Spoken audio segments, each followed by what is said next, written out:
حضرت نظام الدین اولیاء رحمۃ اللہ علیہ اکثر ایک جملہ کہا کرتے تھے، ہم سے تو دھوبی کا بیٹا ہی خوش نصیب نکلا، ہم سے تو اتنا بھی نہ ہو سکا۔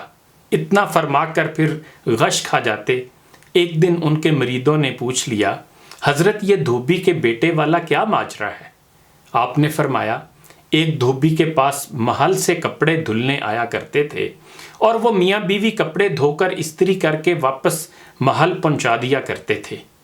ان کا ایک بیٹا بھی تھا جو جوان ہوا تو کپڑے دھونے میں والدین کا ہاتھ بٹانے لگا۔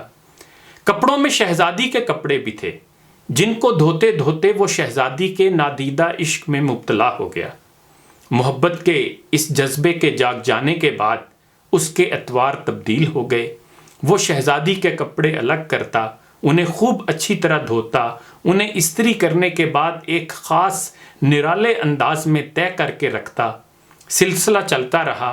آخر والدہ نے اس تبدیلی کو نوٹ کیا اور دھوبی کے کان میں خسر پھسر کی کہ یہ تو لگتا ہے سارے خاندان کو مروائے گا، یہ تو شہزادی کے عشق میں مبتلا ہو گیا ہے۔ والد نے بیٹے کے کپڑے دھونے پر پابندی لگا دی۔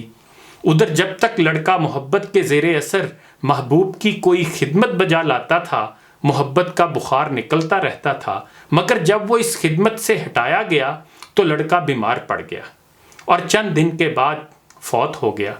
ادھر کپڑوں کی دھلائی اور تہ بندی کا انداز بدلا تو شہزادی نے دھوبن کو بلا بھیجا اور اس سے پوچھا کہ میرے کپڑے کون دھوتا ہے؟ دھوبن نے جواب دیا، شہزادی عالیہ میں دھوتی ہوں۔ شہزادی نے کہا، پہلے کون دھوتا تھا؟ دھوبن نے کہا، میں ہی دھوتی تھی۔ شہزادی نے اسے کہا، یہ کپڑا طے کرو۔ اب دھوبن سے ویسے طے نہیں ہوتا تھا۔ شہزادی نے اسے ڈانٹا، تم جھوٹ بولتی ہو، سچ سچ بتاؤ ورنہ سزا ملے گی۔ دھوبن کے سامنے کوئی دوسرا رستہ بھی نہ تھا۔ کچھ دل بھی غم سے بھرا ہوا تھا۔ وہ زاروں قطار رونے لگ گئی اور سارا ماجرا شہزادی سے کہہ دیا۔ شہزادی یہ سب کچھ سن کر سناٹے میں آ گئی۔ پھر اس نے سواری تیار کرنے کا حکم دیا اور شاہی بگی میں سوار ہو کر پھولوں کا ٹوکرا بھر کر لائی اور مقتول محبت کی قبر پر سارے پھول چڑھا دیے۔ زندگی بھر اس کا یہ معمول رہا کہ وہ اس دھوبی کے بچے کی برسی پر اس کی قبر پر پھول چڑھانے ضرور آتی۔ یہ بات سنانے کے بعد حضرت کہتے، اگر ایک انسان سے بن دیکھے محبت ہو سکتی ہے تو بھلا اللہ سے بن دیکھے محبت کیوں نہیں ہو سکتی؟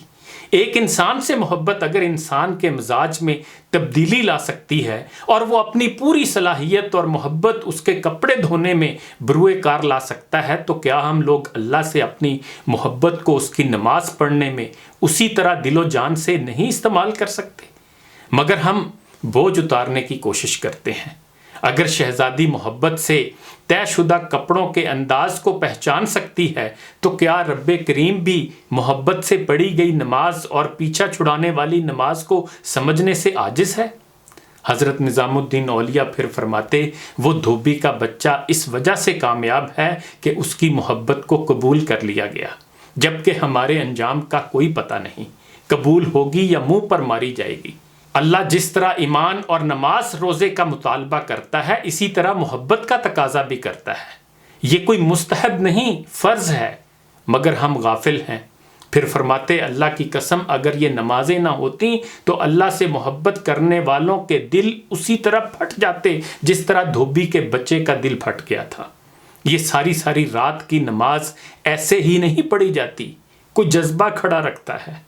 آپ فرماتے، یہ نسخہ اللہ پاک نے اپنے نبی صلی اللہ علیہ وآلہ وسلم کے دل کی حالت دیکھ کر بتایا تھا کہ آپ نماز پڑھا کیجئے اور رات بھر ہماری باتیں دہراتے رہا کیجئے، آرام ملتا رہے گا۔ آخر پر تہجد ہی کے بارے میں اقبال کے اشعار بھی سن لیجئے، واقف ہو اگر لذت بیدار یہ شب سے، اونچی ہے ثریا سے بھی یہ خاک پر اسرار۔ آغوش میں اس کی وہ تجلی ہے کہ جس میں کھو جائیں گے افلاک کے سب ثابت و سیار۔ ان اشعار کا مطلب یہ ہے کہ اگر مسلمان رات کو اپنے رب کے حضور کھڑے ہونے کی لذت سے واقف ہو جائے تو اسے سمجھ آ جائے کہ یہ پراسرار خاکی بدن 7 سیاروں کے جھرمٹ ثریا سے بھی بلند ہے، یعنی اس کی عظمت کا کوئی اندازہ نہیں، بشرط یہ کہ یہ اللہ کا سچا بندہ بن جائے، اور اس کی آغوش میں نور کی وہ تجلی ہے جس کی چمک کے آگے سارے ستارے اور سیارے ہیچ ہیں۔ اسی لیے تو اقبال کہتے ہیں کہ عروج یاد میں خاکی سے انجم سہمے جاتے ہیں کہ یہ ٹوٹا ہوا تارا مہ کامل نہ بن جائے۔ انہی گزارشات کے ساتھ اجازت چاہوں گا، اپنا خیال رکھیے گا، اللہ حافظ۔